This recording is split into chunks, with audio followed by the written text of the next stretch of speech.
लगातार बिहार में हाथी और चींटी वाली कहानी आप सुन रहे होंगे। अब ये कहानी पूरी तरह से सच साबित होती जा रही है। आपको बता दें कि बिहार में जिस तरह का राजनीतिक द्वंद्व छिड़ा हुआ है, उसको देख करके एक बात तो पक्का लग रहा है कि कहीं ना कहीं कोई अपने आप को बड़ा समझ करके कोई घात न कर बैठे। कभी कभी जब आप अति उत्साह में होते हैं तो आप अपने ही लिए गड्ढे खोद लेते हैं। क्या ऐसा ही नज़र आ रहा है भारतीय जनता पार्टी को, जो कहीं ना कहीं मुकेश सहनी को चिराग पासवान की तरह समझ ले रही है। चिराग पासवान एक लंबे समय से, या कहा जाए तो बहुत समय तक, रामविलास पासवान और चिराग पासवान भारतीय जनता पार्टी के साथ रहे और भारतीय जनता पार्टी पर उनका भरोसा भी रहा है। इस भरोसे को लेकर के उन्होंने अपने आप को हनुमान तक मान लिया था।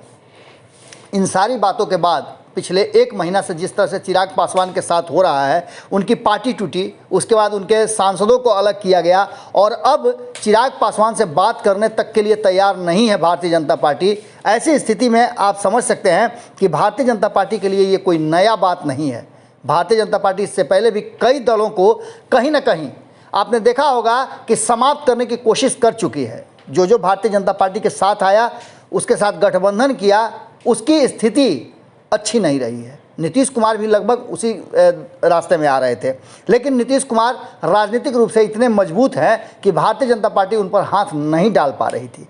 अब एक घटना जो पिछले 48 घंटे से आप देख रहे होंगे कि मुकेश सहनी पर, जो कि लगातार जीतन राम मांझी के साथ मुलाकात कर रहे थे और कहा जा रहा था कि कहीं ऐसा ना हो कि मुकेश सहनी झटका दे दें और वो एनडीए से बाहर जाकर महागठबंधन में शामिल होकर सरकार गिरा दें।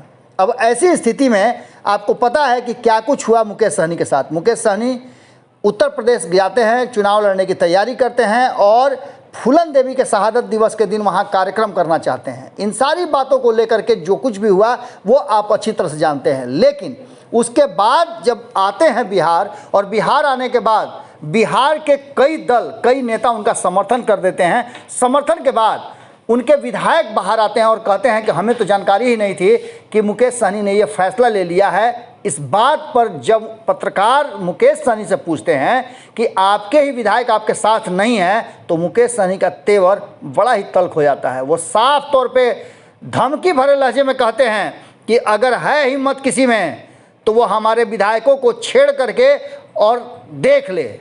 अगर किसी में हिम्मत है तो वो सामने से आकर हमसे लड़े।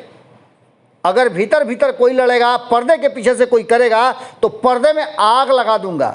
आप समझ सकते हैं कि राजनीति में मात्र 4-5 साल की अपनी उम्र में इस तरह का रंग और रोगन बिरले को ही होता है। मुकेश सहनी कहीं ना कहीं सीधे तौर पे अपने विरोधियों को और अपने पार्टी के भीतर हंगामा कराने वालों को सीधा चैलेंज कर रहे हैं। अब देखने वाली बात होगी कि जो भारतीय जनता पार्टी लगातार ये कह रही थी कि अगर मुकेश सहनी को दिक्कत महसूस हो रही है तो वो बाहर हो जाए, आज मुकेश सहनी ने भारतीय जनता पार्टी को ही चैलेंज कर दिया है। और भारतीय जनता पार्टी ही क्यों, जो भी विधायकों को तोड़ने का प्रयास करेंगे, उन सारे लोगों को उन्होंने स्पष्ट तरीके से कह दिया है कि अगर है हिम्मत तो करके देखें, मैं आग लगा दूंगा। देखिए क्या कुछ कहा है उन्होंने अपनी बात को रखते हुए। तो यही सबसे बड़ी खूबसूरती है कि पार्टी के अंदर में रहकर अपने विचार को रखना।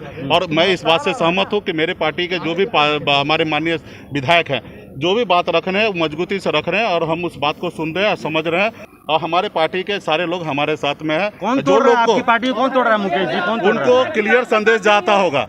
उस अगर वैसे आदमी जो भी है, उनको अगर हैसियत है तो फ्रंट में आ जाए, पर्दे के पीछे से काम ना करे। पर्दे के पीछे अगर रहेंगे तो वो पर्दे में आग लगा देंगे। वो सन मतलब मेरा नाम है। अगर ये वीडियो पसंद आई और वह बिहार के राजनीति और बिहारियत से सरोकार रखेनी तो सब्सक्राइब बटन दबा के चैनल के सब्सक्राइब कर ली। ओजे एगो घंटी बा, ओकरा बटन दबा देला से कुल सटीक और मारक खबर रुआ मुफ्त में मिल जाई। अगर रुआ पत्रकारिता के हमनी के नया प्रयोग में सहयोग कर चाहतानी तो ज्वाइन बटन दबा दी। पेटीएम नंबर नोट कर ली 9386816700। धन्यवाद।